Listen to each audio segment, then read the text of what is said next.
What's up? Hey. What's going on? Hey world. So, We're back with another, sorry, I have a habit of cracking my knuckles. we're back with another video. I'm so tired. We're back with another video. And this time, it's not a makeup video.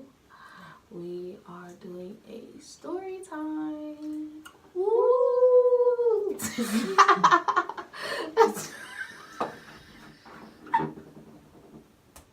Y'all did not see that, for real. No. What made you do that? I don't know. Alright.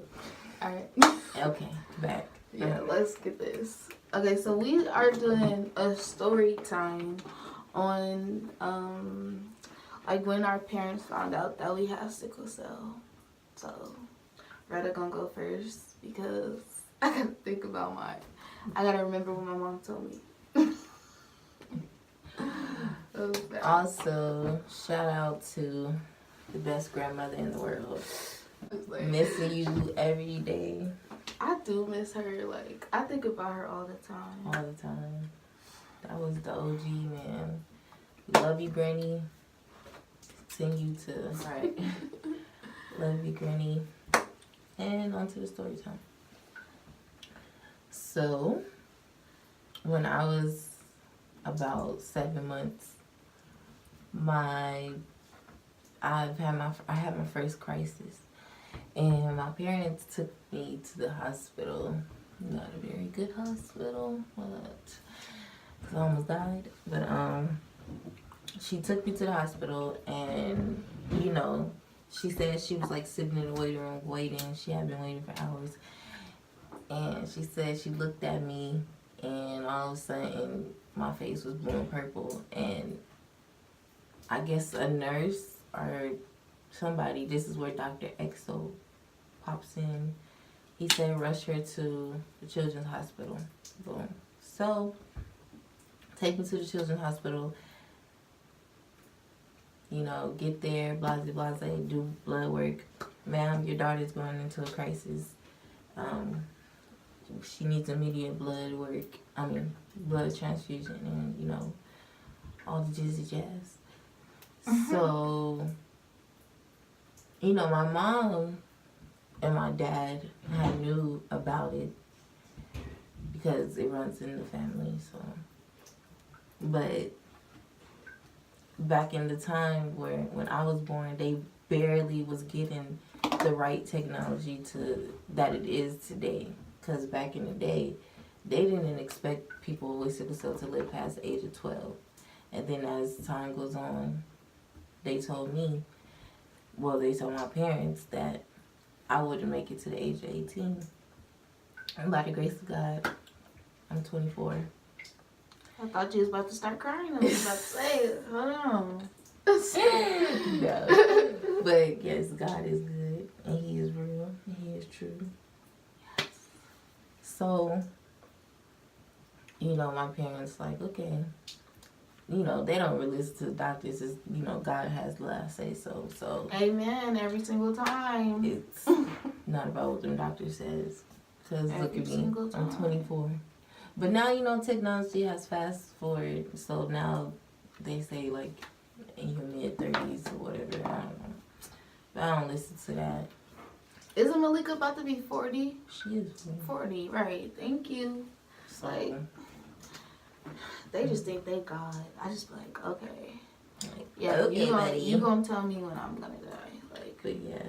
And so, how dumb do you sound? All throughout my life, like, it was rough. My childhood, because I was in and out the hospital 24 in and out the hospital all my life. Like, my Uncle Larry, every time he see me, he'll be like, when you going home? I'm like, I am home. He like, no, you know what I'm talking about. That's how much I was in the hospital.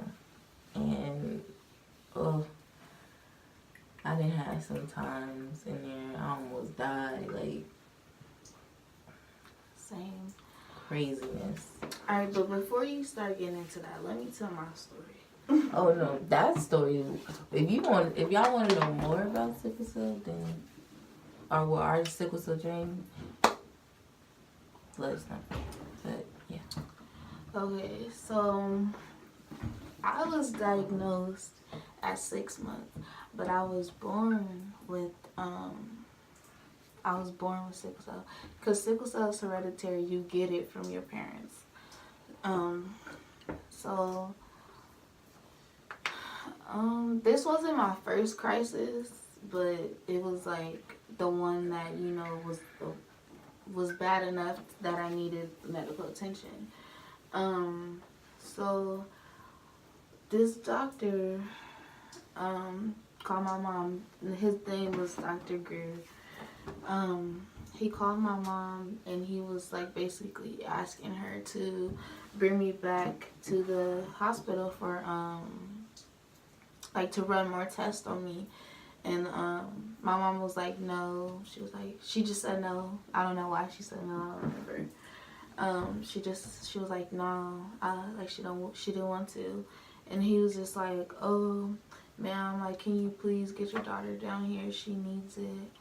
And then it's crazy because that night, like, I was like going through a crisis, and it was getting bad. So she brought me in to have been seen, and they were saying like, yes, she definitely does have sickle cell, and she needs a blood transfusion because my blood count was low.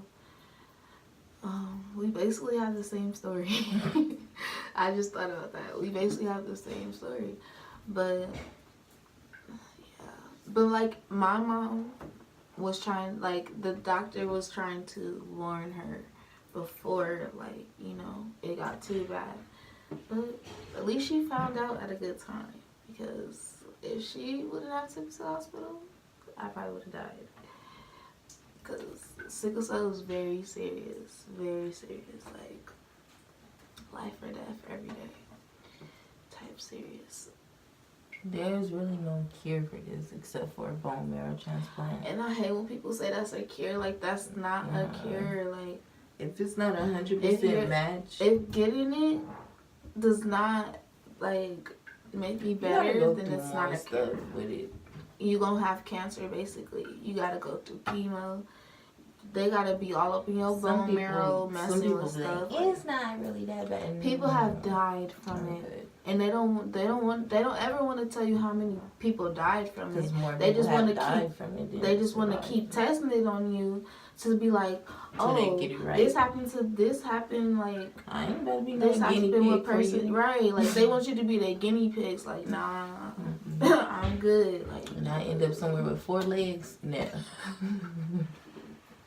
3 eyeballs. Right, like, no, I'm good. Like, I'm not about to be nobody lab rat. Like, what? But, you know, for people with sickle cell, just take care of yourself. Pray every day. That's drink a big water, part. Eat right. That's a big part of having sickle cell. You have to take care of yourself.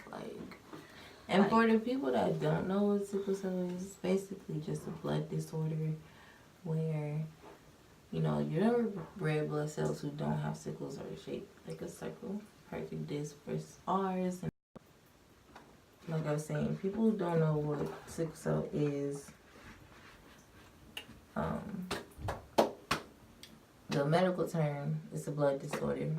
Our red cells are shaped like a C versus people who are normal, who red blood cells are shaped like a circle, a perfect disc. And, you know, when our red blood cells are trying to flow through our veins, sometimes it can get stuck and causes pain and dehydration and all this other stuff. Unexplainable pain. Like, yes, bravo. Only her. Only she would be thinking about something like that. But it's also like, it affects you mentally and emotionally as well. And skip the fact that I stumbled over those words. But yeah, and that's a whole nother Like I said, if you want to know more stories about our sickle cell journey, just let us know. And yeah. I have okay, so with y'all questions, y'all can ask anything really, but just like, don't ask nothing dumb or rude, you know? Like with the question you want to ask that question to yourself and see like if you want someone to ask you that about yourself. Like, you know, just be mindful of like what you say to people. Right. But I'm willing to answer anything really, as long as it's not weird. But yeah, and I guess this is the end of the video. But we got another one coming again. Back to back.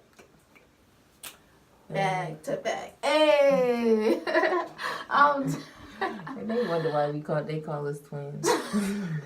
Right. We just did 2 things on cue in this video that was not expected. Watch. Y'all go see it. Y'all go see it.